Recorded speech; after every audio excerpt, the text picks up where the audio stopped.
Hi there, my name is Greg Badham, and today we're going to be doing Calculus 2, Question 1.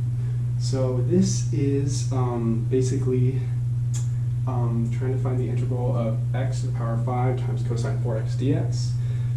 So in my honest opinion, I hate these types of problems.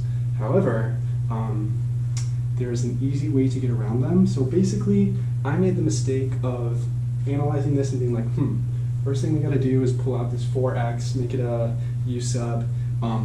That brings a lot of complications and a lot of tedious processes to make.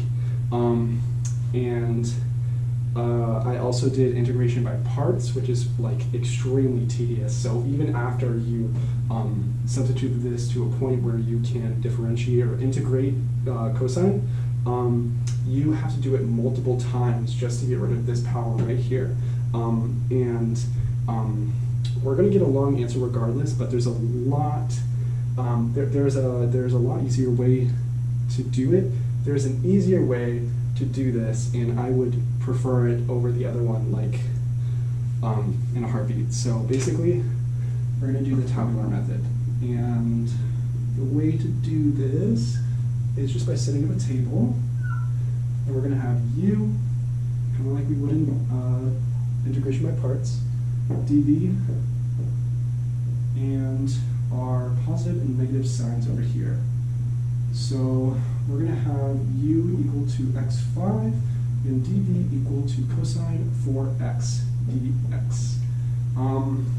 So now what we are doing is we are finding the derivatives of x to the power of 5 and the antiderivatives of cosine 4x dx.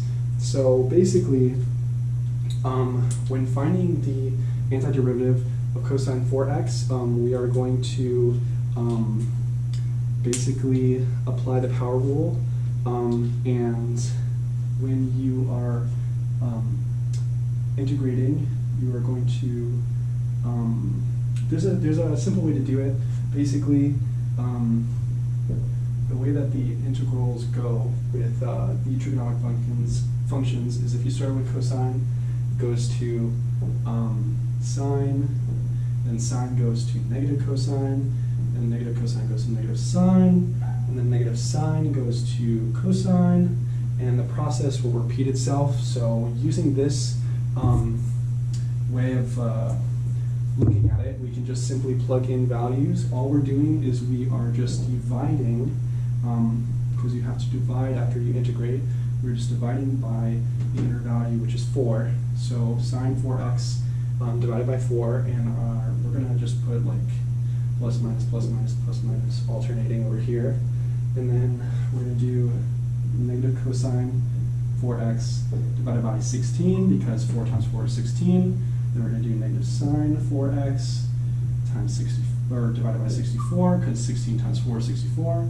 Then we're going to have cosine 4x over 256, because 64 times 4 is 256. Then we're going to have sine 4x divided by 1024, and then we're going to have negative cosine again, 4x times 4096.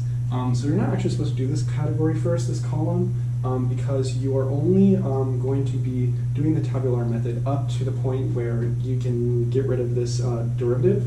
So I'm just going to do this really quick. The derivative of x to the power of 5 is 5x4 to the power of 4, then 20x to the power of 3, then 60x to the power of 2, then 120x, then 120, and 0.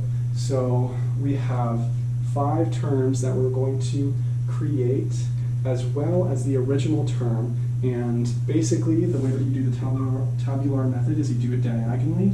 So you're going to multiply these terms by each other, and then you're going to add them all together. So when we do that, it's going to give us a very lengthy answer of, hold on.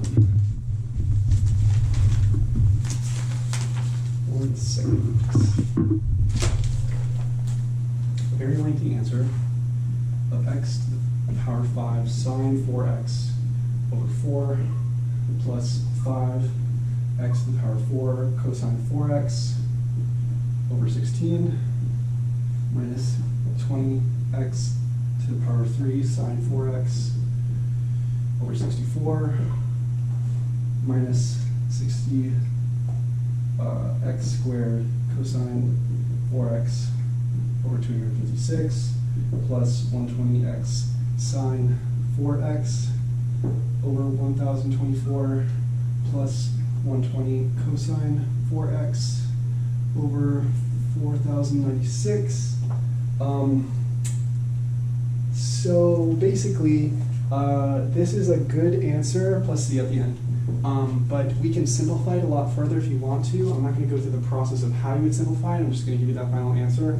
Basically, we just need to set all the values equal to the final, or the greatest common denominator, which is going to leave us with 1 over 4096, 1024 x to the power 5 minus 1280 x to the power 3 plus 480x times sine 4x, because we can pull all of those values out that are times sine to the 4x because they're all similar, and just have them added to each other and subtracted, plus, I'm going to add plus down here, 1280 x to the power 4 minus 960x squared plus 120 cosine 4x, all in a bracket, plus c. And that's going to give you the answer for question 1. Thank you.